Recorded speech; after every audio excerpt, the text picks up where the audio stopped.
WWE 2K15 is the latest in a long line of former SmackDown vs. Raw series of video games that got rebranded with the yearly number back in 2012. However, this is the first time that new owners 2K Sports have had full control over the product since buying the WWE franchise back in 2013 from old owners THQ due to their closure. In some ways, WWE 2K15 is a breath of fresh air, but in others, it's a game gone stale very quickly. If you ever wanted something that was going to emulate the look and pacing of the WWE product itself, then this is what's going to do it. The layout is very minimal, with only two small HUD boxes in the lowest parts of the screen to display damage taken, momentum, signatures, finishes, and stamina. The controls of this game are extremely close to WWE 2K14, thankfully, so returning players will not have to deal with another change in controls that usually comes with this series. However, new players are going to be confused as there are very little in means of training or even a manual to help you get over those last few tiny control movements, like dragging your opponent around the ring, for example. Also, reversals are extremely tricky and extremely poorly timed due to the lag between controller and console.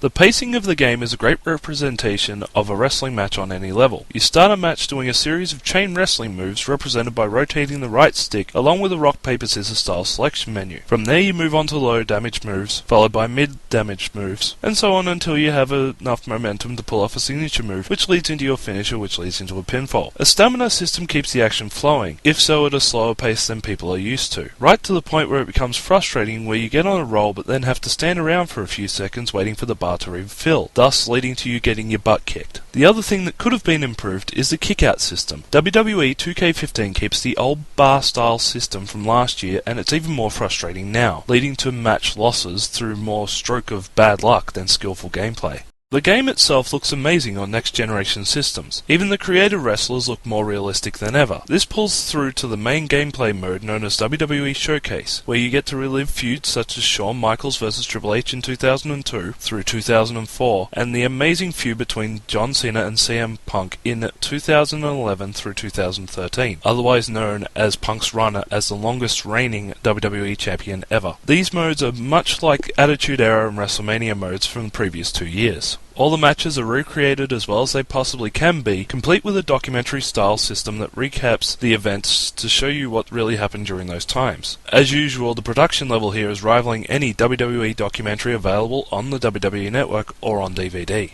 The other mode given the PS4 and Xbox One owners is the My Career mode, something that is meant to be in the same vein as the NBA 2K series feature of the same name. What is meant to happen is you start out as one of your created characters in WWE's developmental training center with trainer Bill DeMont screaming at you, and you work your way into NXT, then Superstars main event, then the main roster where the battle to become the WWE champion at WrestleMania begins. The problem here is that the mode is too linear. If you get defeated or even lose the championship, you don't get a demotion or even suffer a loss to your paycheck, social status, or anything. The game just slaps you on the wrist and puts you into a match to get you back on track for what you're meant to be doing next. It feels a bit empty in the long run, and given the low amount of points you gain for even defending a title makes the leveling system feel more like a World of Warcraft grindfest than a moment under the learning tree from your WWE peers, which is a feature of this mode, but is again such a grindfest to unlock. For PS3 and Xbox 360 owners, they got a reduced mode called Who Got NXT, where you get to relive some key matches from NXT talents like Adrian Neville and Sami Zayn. While this is a lot less for long-term fans of the series, they do get to relive matches like the excellent Sami Zayn vs Cesaro Best of 3 Falls match, that I recommend you go and watch any way you can get a hold of it. I do believe that WWE has it on offer on YouTube.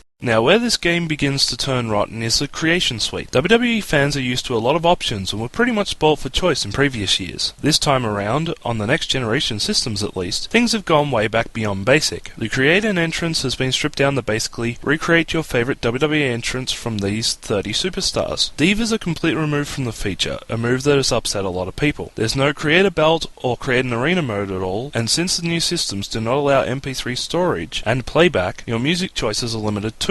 The only positive is that you can import PNG files into the game via an online upload system on your PC and use that to put your face directly into the game, but it does require 2K to put out a tutorial on dimension and head angles. Hint hint 2K. One last gripe is the DLC price point. This year, at least in Australia, it was closer to $40 than it was $30, which is the usual for season passes. Unless you're picking this up at the time when the extensions to WWE Showcase mode have been introduced, I cannot recommend buying the season pass at this time, especially due to the second-rate work on the Divas models in-game. The touted Page edition is not worth getting at this point. However, those of you who bought the Hulkamania edition like me will be happy with the money that you spent.